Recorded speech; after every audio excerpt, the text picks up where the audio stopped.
అంశాలతో కొత్త నివేదిక తయారు చేసిరట. అట్లాస్ రూపకల్పనలో నిర్లక్ష్యంపై ముఖ్యమంత్రి ఆగ్రహం. బాధ్యులైన 10 మందికి పైగా అధికారులపైన చర్యలకు ఆదేశం.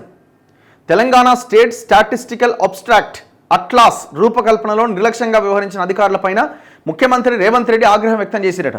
బాధ్యులుగా గుర్తించిన Telangana development and planning society, directorate of economics and స్టాటిస్టిక్స్కు చెందిన 10 మందికి పైగా అధికారులను రిలీవ్ చేసి ప్రభుత్వానికి రిపోర్ట్ చేయాలంటూ ఆదేశాలు జారీ చేశారు.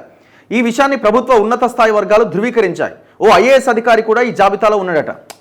ఈ చేరి పాతదంతా కలిపి ఆ స్టేట్ యొక్క భౌగోళిక అండ్ స్వరూపం ఏంది, మౌలిక వసతులు ఏంది, ఆర్థిక, దీనికి సంబంధించి ఒక రిపోర్ట్ అది మరి తయారు చేయమని ఇచ్చినట్టు వాళ్ళకి. ఏమైనా తయారు చేయండి, చేద్దాంతి ఏముంది కదే కదా, ఆయన చూసేది ఉందా, మనం ఇచ్చి రాసింది రాయి, పాతదంతా రాయని చేసిన. అందులో చాలా చేంజెస్ ఉన్నాయట.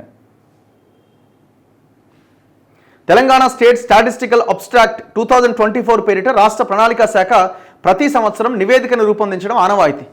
ఆ ప్రకారంగా ఆ శాఖ ఈ సంవత్సరం రూపొందించిన 184 పేజీల నివేదికను ఉప ముఖ్యమంత్రి భట్టి విక్రమార్క గత వారం ఆవిష్కరించారు. ఈ నివేదికలో రాష్ట్ర భౌగోళిక స్వరూపం, మౌలిక వసతులు, ఆర్థిక పరిస్థితి, పాఠశాల విద్య, వాతావరణం, వ్యవసాయం, పశుసంవర్ధక శాఖ, పరిశ్రమలు, సామాజిక భద్రత ఇలాంటి రంగాలకు చెందిన అంశాలు డేటా, గ్రాఫిక్స్తో సహా ఉన్నాయి. ప్రణాళిక శాఖ ఆధ్వర్యంలో directorate of economics and statistics, Telangana development and planning సొసైటీల సంయుక్త భాగస్వామ్యంలో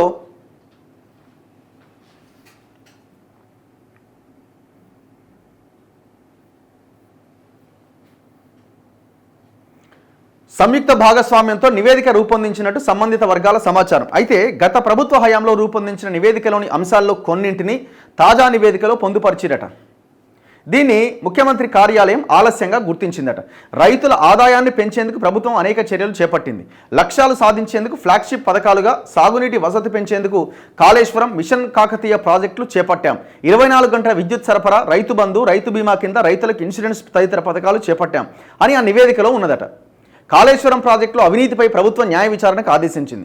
మేడిగడ్డ బ్యారేజీ కుంగిన కారణంగా అక్కడి నుంచి నీటిని ఎత్తిపోయకపోయినా ఈ ఏడాది అత్యధిక ఆయకట్టు సాగైందని ముఖ్యమంత్రి, మంత్రులు అనేక సార్లు పేర్కొంటున్నారు. దీనికి భిన్నంగా పాత నివేదికలో ఫ్లాగ్షిప్ పథకంగా కాళేశ్వరం అని ఉన్న అంశాన్ని యథాతథంగా తాజా నివేదికలో చేర్చిరట. ప్రస్తుత ప్రభుత్వం రైతు భరోసా అమలు చేస్తుంటే గత ప్రభుత్వం అమలు చేసిన రైతు బంధు పేరునే ప్రస్తావించారట.